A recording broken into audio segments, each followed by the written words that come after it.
بسم اللہ الرحمن الرحیم۔ حضرت مریم علیہ السلام کے حمل کی کیفیت کچھ یوں ہے کہ حضرت مریم علیہ السلام اپنی خالہ یا بہن کے گھر غسل حیض کرنے کے لیے گئیں، پھر پردہ یا چادر لٹکانا چاہتی تھیں کہ حضرت جبرائیل علیہ السلام بے ریش اور خوبصورت نوجوان کی شکل میں ظاہر ہوئے۔ حضرت مریم علیہ السلام نے دیکھا کہ یہ نامحرم میری طرف متوجہ ہے۔ حضرت مریم علیہ السلام نے اس سے فرمایا، میں پناہ مانگتی ہوں تم سے ساتھ اللہ کے، اگر تو پرہیزگار ہے۔ حضرت جبرائیل علیہ السلام نے کہا، میں وہ شخص نہیں جس سے تو ڈرے، میں اللہ کا فرشتہ ہوں، تجھ کو پاکیزہ لڑکا بخشنے آیا ہوں، جس کو قرآن پاک نے یوں بیان فرمایا ہے۔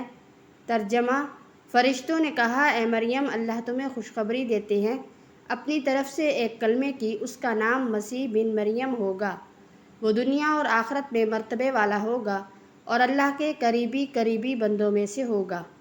لوگوں سے باتیں کرے گا جب جھولے میں ہوگا اور جب پوری عمر کا ہوگا، اور وہ نیک بندوں میں سے ہوگا۔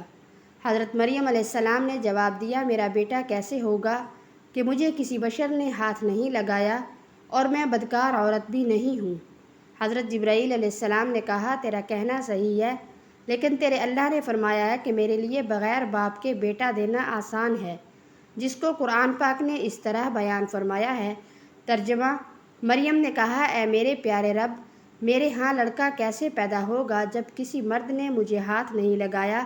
اللہ نے فرمایا، اللہ اسی طرح پیدا کرتا ہے جو چاہتا ہے، جب وہ کسی کام کا فیصلہ کر لیتا ہے تو اس کو کہتا ہے ہو جا، پس وہ ہو جاتا ہے۔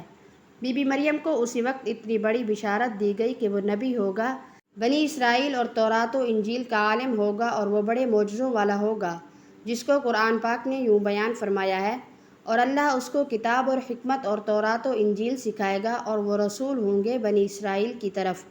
حضرت عیسیٰ علیہ السلام کی پیدائش۔ غرض یہ کہ تمام بشارتوں کے بعد حضرت جبرائیل علیہ السلام نے حضرت مریم علیہ السلام کے گریبان میں روح مبارک کو پھونک دیا، جس سے فی الفور حمل رہ گیا۔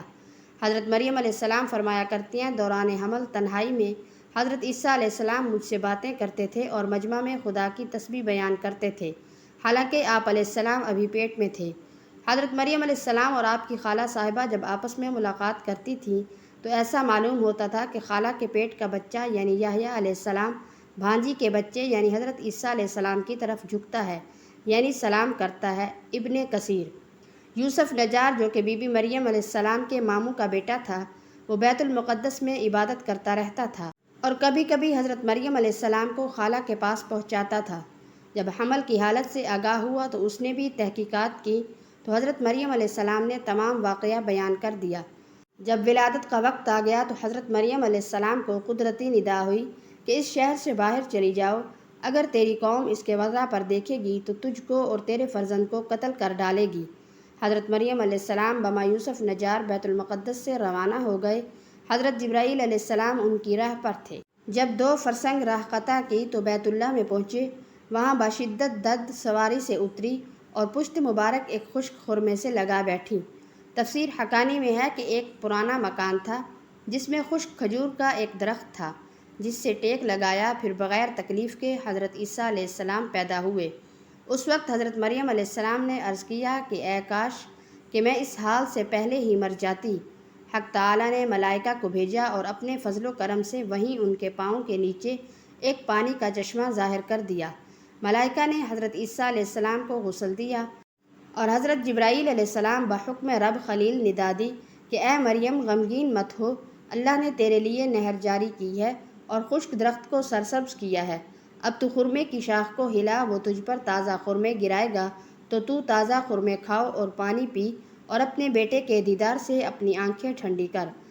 حضرت مریم علیہ السلام نے کہا کہ اگر لوگ مجھ سے پوچھیں کہ یہ بچہ کہاں سے لائی ہو تو میں کیا جواب دوں گی؟ حضرت جبرائیل علیہ السلام نے کہا، اگر تو کسی کو دیکھے تو اشارے سے کہہ دینا کہ میں نے خدا کے لیے روزہ نظر کیا ہے کہ کسی بنی آدم سے بات نہ کروں گی۔ اس زمانے میں کھانے اور پینے کے علاوہ باتوں سے بھی روزہ ہوتا تھا۔ اس کو قرآن پاک نے یوں بیان فرمایا ہے۔ ترجمہ: مریم علیہ السلام نے اس حمل کو اٹھا لیا اور اس کو لے کر ایک دور جگہ پر چلی گئی۔ اس کو کھجور کے درخت کی طرف لے گیا۔ اس نے کہا، کاش میں اس سے پہلے مر جاتی اور بھولی بصری چیز ہو جاتی۔ پھر اس نے مریم علیہ السلام کو آواز دی، غمگین نہ ہو، آپ کے رب نے آپ کے نیچے ایک چشمہ جاری کر دیا ہے اور آپ کھجور کے تنے کو اپنی طرف ہلائیے، اس سے آپ کے اوپر پکی ہوئی کھجوریں گریں گی، پس کھاؤ اور پیو اور آنکھیں ٹھنڈی کرو۔ پھر اگر تم کوئی آدمی دیکھو تو اس سے کہہ دو کہ میں نے رحمان کا روزہ مان رکھا ہے، تو آج میں کسی انسان سے نہیں بولوں گی۔ حضرت ابن عباس رضی اللہ تعالیٰ عنہ فرماتے ہیں کہ حضرت مریم علیہ السلام فرشتے کی بشارت سے بے غم ہو گئیں اور نفاس کی مدت ختم ہونے تک 40 روز وہیں رہیں۔ پھر اپنے گھر واپس آئیں۔ ہر طرح کی بشارتیں بی بی مریم علیہ السلام کو فرشتے نے بتا دی تھی اور سوال کا جواب بھی بتا دیا تھا۔ یہ بچے کی طرف اشارہ کر کے کہہ دینا کہ اس بچے سے پوچھ لو۔ بنی اسرائیل نے یہ صورتحال دیکھ کر بڑے غصے سے کہا کہ یہ کیا برا کام تو نے کیا ہے، اے ہارون کی بہن، یعنی تو ہارون علیہ السلام کی طرح عبادت کرتی تھی اور تیری ماں بھی بدکار نہ تھی۔ حضرت مریم علیہ السلام نے حضرت عیسیٰ علیہ السلام کی طرف اشارہ کیا کہ اس سے پوچھ لو۔ پھر سب غصے ہو کر بولے کہ تو ہم سے تمسخر کرتی ہے، ہم اس چھوٹے بچے سے باتیں کریں۔ اتنے میں حضرت عیسیٰ علیہ السلام بول پڑے کہ میں بندہ خدا ہوں اور خدا نے مجھے کتاب دی ہے اور مجھے نبی بنایا ہے۔ جب یہود نے یہ معجزہ دیکھا تو ان کی زبان بند ہو گئی۔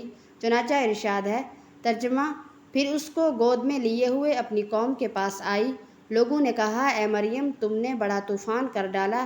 اے ہارون کی بہن، نہ تمہارا باپ کوئی برا آدمی تھا اور نہ تمہاری ماں بدکار تھی۔ پھر مریم علیہ السلام نے اس بچے کی طرف اشارہ کیا۔ لوگوں نے کہا، ہم اس سے کیسے بات کریں گے جو کہ گود میں بچہ ہے؟ بچہ بولا، میں اللہ کا بندہ ہوں، اس نے مجھے کتاب دی ہے اور نبی بنایا ہے۔ ان الفاظ میں حضرت عیسیٰ علیہ السلام نے اپنی شیر خوارگی کے زمانے میں اللہ کی طرف سے نبوت اور کتاب ملنے کی خبر دی۔ اس کا مفہوم یہ ہے کہ اللہ تعالیٰ نے یہ طے فرما دیا ہے کہ مجھے اپنے وقت پر نبوت اور کتاب دیں گے، اور یہ بالکل ایسا ہے جیسا کہ رسول اللہ صلی اللہ علیہ وآلہ وسلم نے فرمایا کہ مجھے نبوت اس وقت عطا کر دی گئی تھی کہ جب آدم علیہ السلام بھی پیدا نہیں ہوئے تھے، ان کا خمیر تیار ہو رہا تھا۔